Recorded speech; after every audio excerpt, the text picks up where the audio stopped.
ગાંધીનગરમાં પ્રદેશ ભાજપની આજે બેઠક મળશે। પ્રદેશ પ્રમુખ જગદીશ વિશ્વકર્માની અધ્યક્ષતામાં બેઠકમાં તમામ જિલ્લા પ્રમુખોને હાજર રહેવા આદેશ કરવામાં આવ્યો।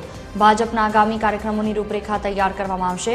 સ્વાતંત્ર્ય પર્વ નિમિત્તે ભાજપ તિરંગા યાત્રા યોજશે।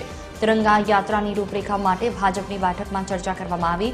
વિભાજન વિભીષિકા કાર્યક્રમની રૂપરેખા પણ ઘડવામાં આવશે।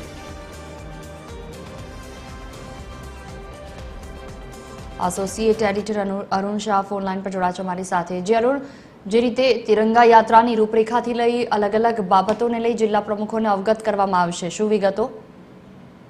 સૌથી મહત્વપૂર્ણ છે કે ગુજરાતમાં જે રીતે ગુરુ પૂર્ણિમાના શુભ દિવસથી સંત રવિદાસ બાપુ એમની 650મી જન્મજયંતિની ઉજવણીનો પ્રારંભ થયો છે।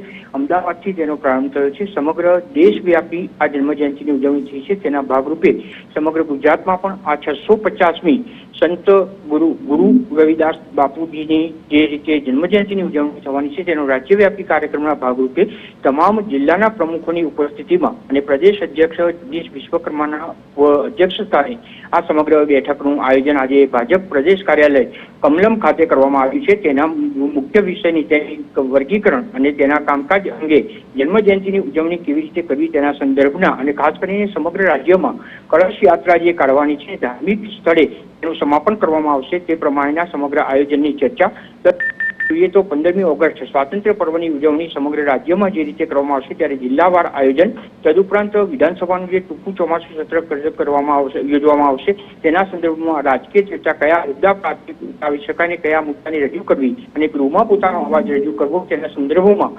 મહત્વપૂર્ણ રીતે જિલ્લાના પ્રમુખોને માર્ગદર્શન આપવામાં આવશે। ખાસ કરીને ધારાસભ્યોને તેના સંદર્ભમાં કયા પ્રશ્ન પૂછવા તે તમામ મુદ્દા સહિત અને ભારતીય જનતા પાર્ટીના ભાવિ કાર્યક્રમો કયા રહેશે તે સંદર્ભે સંગઠનાત્મક રીતે આયોજન સંદર્ભે આજના બેઠકમાં ચર્ચા કરવામાં આવશે। સંગઠન મહામંત્રી રત્નાકરજી પણ આ બેઠકમાં ઉપસ્થિત રહેશે। તદુપરાંત ગુજરાતના તમામ જિલ્લા પ્રમુખો દરેક જિલ્લાના પ્રમુખો પણ આ બેઠકમાં ઉપસ્થિત રહેશે। જી બિલકુલ, તમામ જાણકારી બદલ આભાર।